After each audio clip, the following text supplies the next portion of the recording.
We've all been transported to a state of euphoria after that lecture. You can all come back to earth because all of us don't have the privilege of working with such surgical teams and hospital setup. The next 15 minutes I'm going to try and make this very dry topic as clinically applicable as possible. Before that, just a word of thanks to the organizers of this meeting, in particular Dr. Balavenkat for having me here this morning.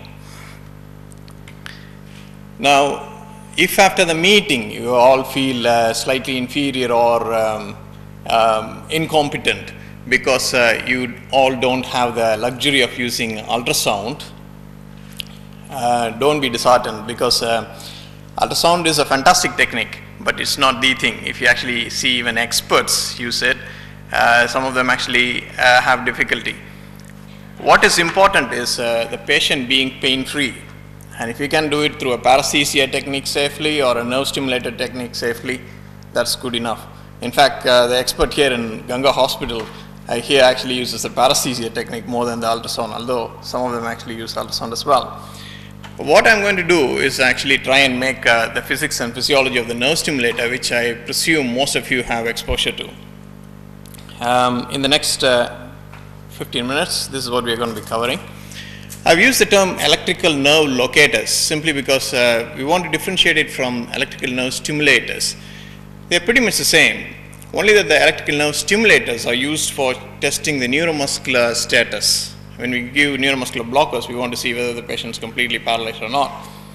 And those devices actually use a higher current, but they use the same principle. They stimulate the nerve. And there are devices in the market which can actually do both the functions. No lecture is complete without a brief history, and this is how it started. 1850, this Vaughan guy. The Vaughan guys have been at it. First, the guy actually demonstrated that if you can actually stimulate a nerve in an animal model, the muscle actually contracts. And that was the first step, realizing that the nerve supplies the muscle and an electrical current is actually involved in it. And then a series of things actually happened.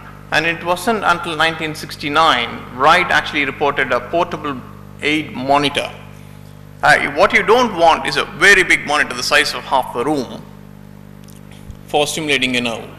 And only in 1969, they were actually able to make a portable monitor which was practical for use.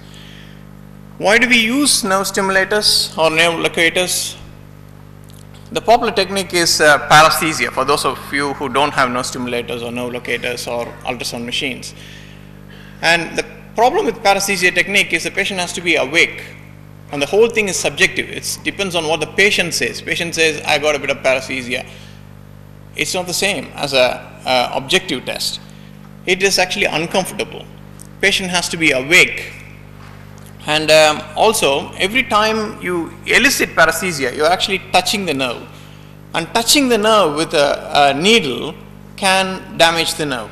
In fact, there are studies which show that the paresthesia technique actually has a higher incidence of neurodeficits when compared to nerve stimulators or ultrasound. But then they are clinically insignificant, and 1 year's time, everything's gone. But what I'm trying to say is you can actually cause a damage. So nerve stimulators are one step further on to paresthesia technique. It's still a variable and a blind technique. In terms of success and safety, no clear evidence exists in literature to support nerve stimulation as a superior approach. And when you're trying to learn ultrasound, or even if you're an expert in ultrasound, it helps if you actually use a nerve locator, because you can be sure that that particular structure you're seeing in the ultrasound screen is a nerve. Now, coming to electrophysiology, now you have a neuron, a nerve, and it actually supplies a muscle. What we are trying to do is put a bit of local anesthetic and block the electrical conduction. In terms of a sensory nerve, it's from a receptor, the nerve actually takes the electrical impulse to a nerve, to a neuron. So blocking the conduction there will actually block the motor and the sensory impulses going to the neuron. But how do we find the nerve? If you actually apply an electrical impulse strong enough and long enough, we know that it can produce a depolarization of the nerve and an electrical action potential. That's what we are actually using. This is where chronaxy and rheobase comes in. Most of us have actually learned this in physiology and forgotten as well. The minimal current required to initiate an action potential in a nerve is called the rheobase. And if you look at the graph here, this is the stimulus amplitude and that is the stimulus duration. The minimal current, as you can see, below that current there is no stimuli. The minimal current required is rheobase, and if at twice the rheobase you look at the chronaxy, the time, that is chronaxy. Chronaxy is the length of time the current should be applied to the nerve. So it's not enough if you actually apply the minimal current, it should be applied for a particular duration, and that is the pulse width or the chronaxy. This is what we use as a basis for nerve location. And this is pretty much the same graph. It's actually dissected into a motor nerve and a sensory nerve, just to illustrate that the chronaxis of a motor nerve is actually a lot less than a chronaxy of a sensory nerve. This is actually very useful because with this I can tell you that we can actually stimulate the motor nerve to elicit the twitch without eliciting pain or the sensory element. It's actually very useful. So most of us think that the nerve stimulation in an awake patient is actually painful. It is not, because of this reason. If you use the correct pulse width, you could stimulate the muscle but not pain. So nerve stimulation or nerve location using electrical impulse in an awake patient is not that painful. Now, polarity. Which part of the electrical circuit you use to stimulate the nerve? Is it the cathode or the anode? Now, modern nerve locators are fixed. You can't actually change it. And the cathode is what we actually use to stimulate the nerve. And the reason for this is, if you use a cathode to stimulate a nerve, that causes a depolarization of the nerve and an action potential is actually initiated. On the other hand, the experiment actually clearly shows that if you use anode to stimulate the nerve, there's a hyperpolarization of the nerve and you tend to need at least 3 times the current to stimulate the action potential. So that is the basis why the cathode is in the needle to stimulate the nerve and the anode is in the electrode. So as I said, the stimulating needle is attached to the cathode. That's the cathode bit. It's usually black in the DIG monitor, and the anode is the electrode. Coming to the nerve locator as such, it's a small box. It's pretty sophisticated these days. It's capable of delivering set current from 0.1 to 5 milliamperes. It delivers the current as a monophasic rectangular impulse. Just a bit of a recap about the pulse width. A second contains 1000 milliseconds.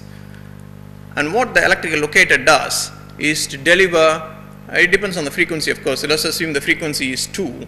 It delivers 2 electrical impulses at the pulse width of 0.1 or 100 milliseconds. So in 1000 milliseconds, you got 2 electrical impulses going at 100 milliseconds. And that's what it does. So the rest of the 800 milliseconds, you haven't got any electrical impulse going. That is a rectilinear impulse. There is a knob to actually adjust the current, and you can actually see the display.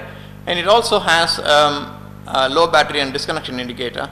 And with that switch, you can actually adjust the frequency, 1 or 2 hertz. We will actually see the different parameters one after the other. A brief description about the anatomy of the nerve locator. Inside the nerve locator, there is an oscillator, which is the master head. It produces a pulse of set frequency and width. And of course, there is a display which shows you what the current is. And there is a digital to analog converter and a constant current generator. This constant current generator business is actually very important. I'll tell you why. That is to illustrate that there are so many different companies right now making various forms of nerve locators. The principle is exactly the same, and the knobs might be different. Now, dealing with the current, and that's the knob we actually use, and most of us just use that electrical. Well, we just use the electrical settings and don't pay much attention to the rest. Fortunately, these electrical locators are preset to be safe, and that's why we get away with it. The current range from 0.2 to 5 milliamperes in the DIG. The most popular electrical nerve locator in the world is the one which is actually made by Bebron. That's the DIG monitor. It's come out with a newer version of the same DIG, even though they have got better models. They have come out with a newer version of the DIG. And it usually starts, we start clinically with 2 milliamperes most of the time. And apart from the control, which is the knob, there are other ways by which you can control the current. There's a foot pedal, and also there's a hand model. You can actually wear it before you wear the glove and adjust the current yourself. You don't need a second pair of hands to actually adjust the current. And remember, the display actually shows you the set current. The set current is different from the delivered current. And the delivered current depends upon the resistance. Ohm's law, most of us we remember. V equals IR. Now, if resistance varies, then if the voltage is the same, the delivered current is going to be different. And why would resistance vary? People put electrodes wherever they want. Now, the circuit, consider this, is actually complete like this. It comes, well, let's start with the cathode. The current is actually delivered from the nerve stimulator or the nerve locator to the needle, and it has to pass through the tissue, come over to the electrode, and then come back. And that's how the circuit is complete. Now, if you had the electrode right on the patient's head or on the foot, the distance the current actually has to travel is higher, which means the resistance is higher, which means the current may not be actually what is actually set. But again, as I said, fortunately, the nerve locators we have these days are designed to compensate for the resistance. They do that by varying the voltage. It goes from 40 to 90 volts and can compensate for the resistance in the circuit. And it can do that only up to 10 kilo ohms. And this is an illustration of what happens after, if you keep a 5 milliampere current, after 6 or 5 milliamperes, kilo ohms, the current starts to drop. So what you set and what you deliver is different. And this is just again to illustrate that some of the newer electrical nerve locators like the HNS12 actually display what the resistance is, and in that it actually tells you that the circuit resistance is 10 kilo ohms. So if you're going higher than that, I mean this particular model can compensate up to 12 kilo ohms, so you might be okay. The electrode position, as I said, try and have it as close as possible. You don't have to have it too far away, simply because the resistance increases. And try and not have the current cross across the heart. So if you're doing a nerve location here, try and have the electrode on the same side, so the current doesn't have to cross the heart. In patients with pacemakers, it can actually cause a problem, although there are not many reported cases. Frequency, you have a choice of 1 or 2 hertz. 1 hertz basically means there's 1 impulse per second, 2 obviously 2 hertz per second, 2 impulses per second, and most of us use 2 because we are manipulating the needle quite fast. And 1 hertz is used when there is a fracture and you don't want to have too many twitches causing pain to the patient. 3 hertz is a new thing, it's called sense. This HNS12, my favorite nerve locator, is a fantastic one. That has the sense business. It's a newer technology. Basically what it does is it actually delivers 3 electrical impulses per second, 2 of which are 0.1 and the third one is 0.3. As I told you, the pulse width determines whether the nerve you are actually trying to activate is a motor or a sensory. Now if you have a 0.3, it will actually stimulate the nerve a lot quicker from a further distance. So when you start off with, you can actually direct the needle towards the nerve because you get a twitch already. And as you get closer and closer, and you go very close to the nerve, you get 3 twitches. So that tells you are actually very close. Then you reduce the current, and then bang, your job's actually done. It increases the sensitivity. And this is how it works. You actually go closer, there's only 1 twitch, and you know which direction you need to be going. You don't waste time. And as you get closer and closer, very close to the nerve, you get 3 twitches. Now pulse width, the chronaxy. is fixed in most of the nerve locators. The sophisticated ones you can actually change. And as for motor nerves, it's 0.1, and for sensory nerves, it's higher. You can do theoretically a sensory nerve blockade. A pure sensory nerve like saphenous nerve can be blocked in an awake patient using a higher pulse width. And you actually go near the nerve and the patient can actually feel paresthesia. Obviously the patient has to be awake. Safety features. What if you think the nerve stimulator is delivering a current when it's not? This is the most important thing one has to actually remember. You have to look at the disconnection monitor, disconnection indicator right before you start doing the nerve block, because for all you know, you could be going in and out through the patient thinking that there is no twitch and you're in the wrong place, where there is no electrical current actually passing through. You could actually damage the nerve. I'm just going to take 1 more minute if that's okay. Okay, just briefly about the nerve locator needles. Now if you use a non-insulated needle, you can see the current pass all over the place. You need a higher current before you can actually go close to the nerve. Now what we know is insulated needles, with just the bevel being uninsulated, it's a lot more accurate and you can get very close to the nerve. This uses the Coulomb's law. And the nerve locator needles we have in the market are Stimiplex A and Stimiplex D, and Stimiplex A is what we use commonly. Entire bevel is uninsulated. D is just the very tip. It's very accurate, but it's very difficult to actually locate the nerve, because you could be actually right next to the nerve facing the other side, you won't get a twitch. And Stimiplex D plus is for ultrasound guided, because it has a separate serration which bounces the ultrasound. Just briefly about the fallacy, most of us think once we actually put the needle close to the nerve and inject 1 ml, the twitch goes, and that's because it actually pushes the nerve. That's not entirely true, simply because if you use saline, it still pushes the nerve, stops the twitch. But if you use 5% dextrose, the twitch doesn't go. So it's not mechanical pushing. It's because the electrically conductible fluid, the local anesthetic or normal saline, actually disperses the current. In fact, after the twitch is gone, after the 1 ml injection, if you then inject dextrose, the twitch comes back. So it's not entirely true that the mechanical pushing is what takes the twitch away. Threshold current ensures that the needle is not intraneural. It's not true either. There was one study where 70% of the patient whose nerve was located using paresthesia, and then the nerve position was confirmed using an ultrasound, then you just connect it to a nerve stimulator and have 1 milliampere, there was no twitch.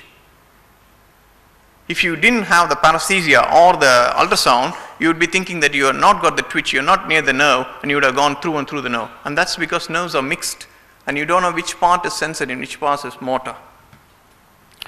Anyway, so that's the conclusion. Nerve locators are very useful for performing nerve blocks, and understanding of the physics and physiology is essential for safe usage. Please, please, please make it a routine to check connection disconnection indicator before you proceed with the nerve block. And it should be a routine thing. I keep telling the trainees, you connect everything, you put the needle on the skin, check if the disconnection indicator has gone off before you proceed further, and that can save an hour or two. So references I got here. Thank you for listening. I'm sorry about the overrun.